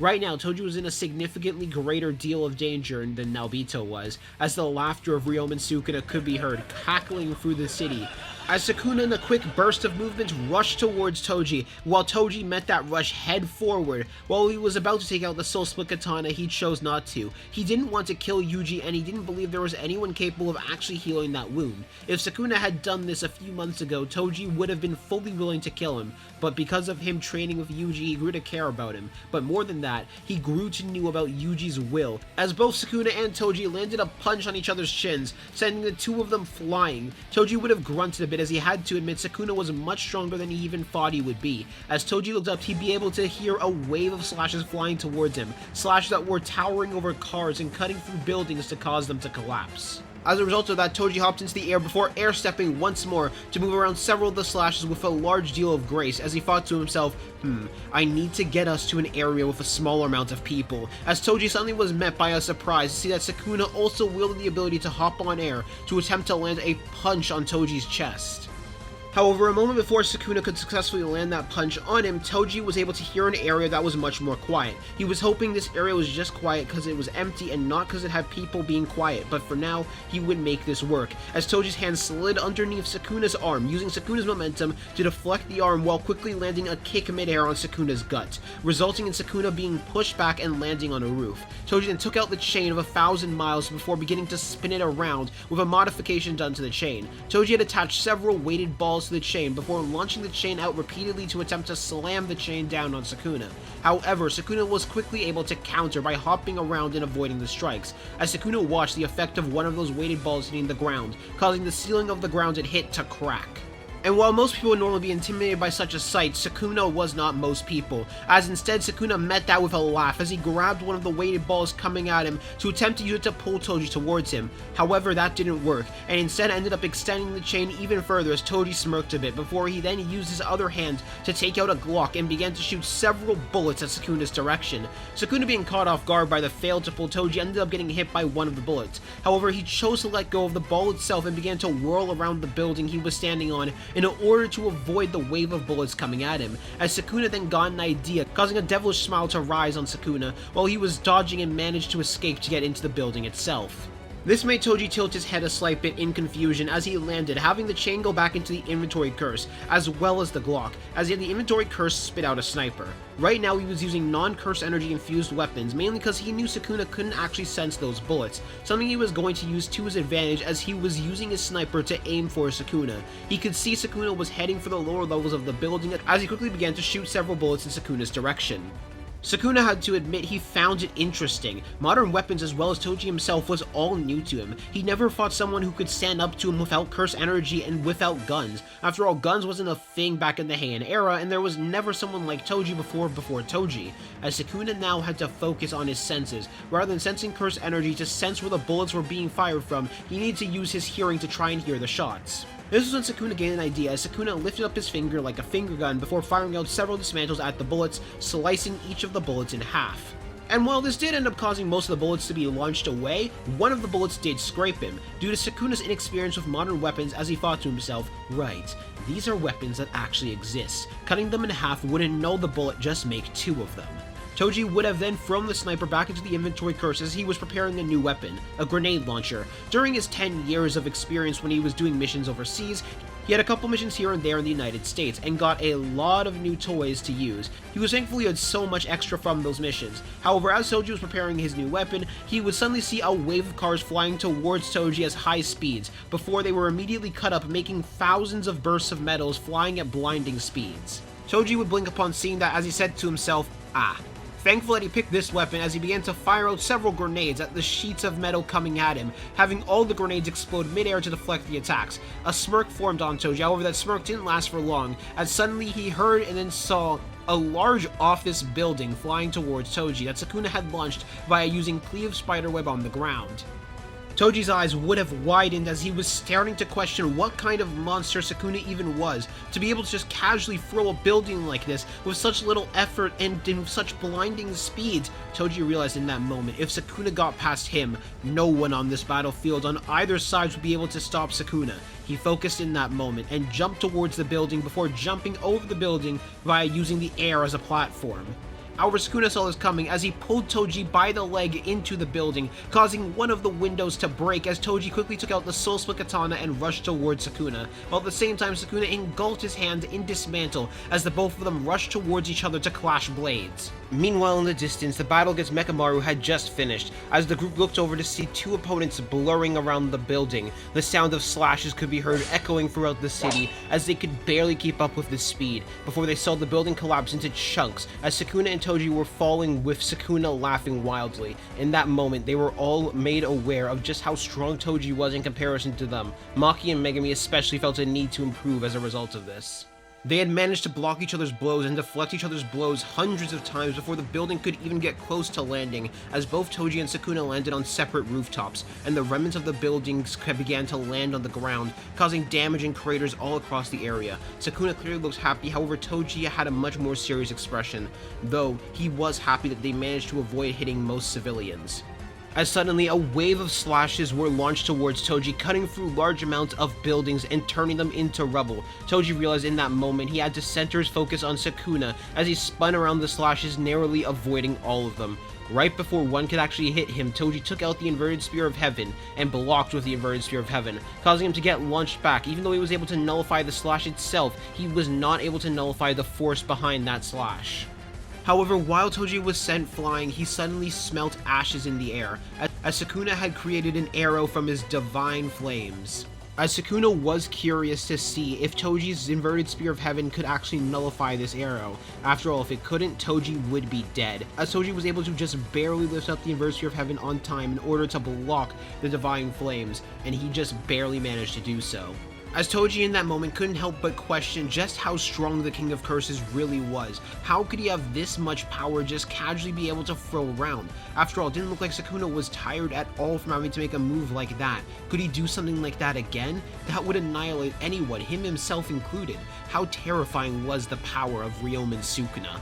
However, that was exactly what Sukuna had wanted, as Sukuna focused curse energy towards his fist while rushing towards Toji, aiming to land his fist on the inverted spear of heaven in an attempt to break it. However, a moment before he could reach it, suddenly, Sukuna was frozen in space, as Sukuna had to wonder what just happened. However, Toji knew exactly what had just happened, as Sukuna looked behind him to see that old man that had landed a palm on him. Wait, that wasn't just an old man, that was the same old man that was with Toji back in the subway. Sukuna realized in that moment leaving that old man alive was a mistake, as Toji landed a punch straight on Sukuna before taking out 2 Glocks and unloading those guns on Sukuna while he had the chance. Sukuna was just barely able to focus his curse energy towards his front, shielding himself from the blow while he landed. Sukuna gained a smile as he had to admit he was having even more fun than he was having before while Sukuna landed. This was when both Naobito and Toji landed next to Sukuna, going for the offense against Sukuna while he was still recovering. However, Sukuna was faster than both of them had expected, as Sukuna lifted up his hand and pulsed it forward, resulting in a wave of dismantles being launched out towards both Toji and Naobito. Naobito activated his curse technique in order to avoid the dismantles, while at the same time Toji spun around the inverted spear of heaven to make contact with each of the dismantles, doing so incredibly fast. However, despite Toji's great amount of speed and skill, one of the dismantles still managed to make it through to make contact with Toji's side and cut him. However, the cut wasn't as potent as he was expecting. Was Sukuna still holding back even now, even though he was up against 2 opponents? But at the same time, Toji noticed a shake in Sukuna's hand for a moment, which made Sukuna's eyes narrow for a moment, as he looked down to his hand and thought to himself, "This damn brat." Both Naobito and Toji rushed at Sukuna as Toji went for a punch on Sukuna's chest, while Naobito went for a strike on Sukuna's side, as Sukuna lifted up one arm to block the punch from Toji, and lifted up his other hand to block the strike from Naobito, as he was about to move his hand to attempt to grab both Toji and Naobito's hands and use cleave, before Naobito activated his technique again to freeze Sukuna in place. This resulted in Toji landing a kick straight on Sukuna's chin, while Naobito punched Sukuna straight in the stomach, pushing him back as a result. This led to Toji and Naobito rushing Sukuna once more, the both of them landing another punch on Sukuna followed by another, as Sukuna attempted to avoid the strike from Naobito, leading to him ducking underneath the punch. Toji then took out another Glock and shot Sukuna straight in the arm, making Sukuna be forced to block as Naobito quickly moved behind Sukuna and froze him in place, as Toji took advantage of that chance and punched Sukuna straight in the chest. The moment that Sukuna was free from the strike, he lifted up his hand and launched a wave of dismantles towards Naobito. But Toji was quick to save Naobito by using the chain of 1,000 miles to pull Naobito towards him and avoid those slashes, before the two began their offense once more, the two moving like speeding bullets, being able to move in near perfect synchronicity with each other. And they were able to just land strike after strike on Sukuna thanks to a mixture of their speed and their teamwork. Now, under a normal circumstance, this shouldn't have worked. Sukuna normally should have been able to just cut them down even when holding back. However, Sukuna's hands were twitching even more now as Toji realized what was happening in that moment. Through his ability to see souls, he noticed that Yuji Itadori was reawakening once more. As it was all becoming clear to Toji, each time Toji had made contact with Sukuna, Yuji's soul was able to recognize this as someone familiar, someone he didn't want to hurt, which was forcing him to wake up more and more. Mix that with Yuji's already rather strong body and natural ability to adapt to Sukuna's fingers, it was only a matter of time until this would happen, until Yuji would wake back up. As Sukuna thought to himself, "Shit, I'm below 10% of my output and dropping."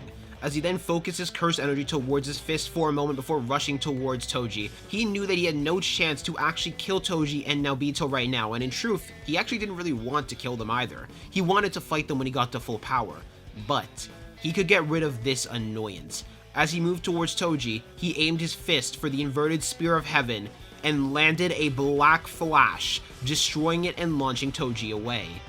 However, that black flash was the last move Sukuna had managed to pull off, with a smirk forming on Sukuna as he said, "Toji Fushiguro, once I make this brat mine, we will battle again, and you will be the second person I kill," before Yuji took back control of the body once more, as a pant came out from Yuji.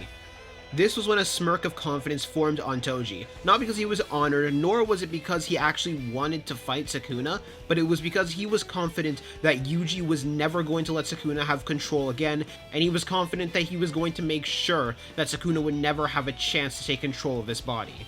As Toji moved his hand in order to help Yuji up, they still had some work to do. Meanwhile, back to Kenjaku, he was sitting down with a mixed expression currently. Though he was mostly satisfied, he was impressed by Yuji and his capability as a vessel. Yuji was stronger than expected. He was hoping Toji would be eliminated too, but well, that would just be a bonus. He had wanted to capture Jogo, but Sukuna had killed Jogo. However, Sukuna more than made up for it with what he did. He had destroyed the inverted Spear of Heaven, which removed the possibility of Gojo coming out of the prison realm early. Finally, he was also annoyed at the fact that Mechamaru was still alive, but he could pull some strings and get Mechamaru killed. However, there was one more part of this that did somewhat annoy Kenjaku, which was the fact that Mahito had already left, and he wasn't sure where Mahito went, which meant Mahito wouldn't be battling against Yuji here. Oh well, he had a feeling if Yuji and Mahito battled here, that man would interfere and kill Mahito before he could get a chance. The culling games can wait for now. First, Mahito needs to evolve just a bit more, then I will take him as mine. For now, I need to cover my tracks. As suddenly, all throughout Shibuya, powerful transfigured humans and curses began to spread all across the streets, but more importantly were leaking into other cities. As Kenjaku said, "Let's have a night to truly remember, everyone."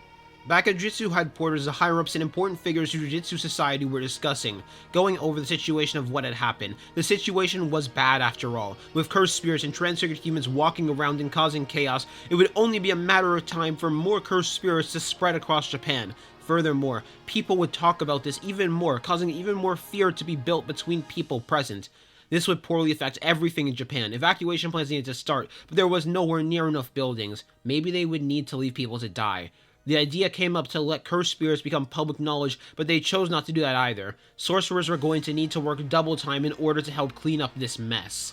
This led to a total of 8 new orders coming from Jujutsu High. Number 1, Suguru Geto's survival has been confirmed and he has been sentenced to death once more. Number 2, Satoru Gojo has been deemed an accomplice in the Shibuya incident and is thus permanently exiled from the Jujutsu world. Furthermore, removing this seal will be considered a criminal act punishable by death. Number 3, Masamachi Yaga shall receive the death penalty for inciting Satoru Gojo and Suguru Geto and causing the Shibuya incident. Number 4, Toji Fushiguro is ordered to be executed for assisting in causing the Shibuya incident and his previous crimes against the Jujutsu world. 5, Naobito Zenin has been deemed a criminal and no longer the leader of the Zenin clan due to helping Toji Fushiguro. Furthermore, Naoya Zenin has been deemed the new leader of the Zenin clan. 6, the suspension of Yuji Itadori's death sentence is revoked and the execution is to be carried out immediately.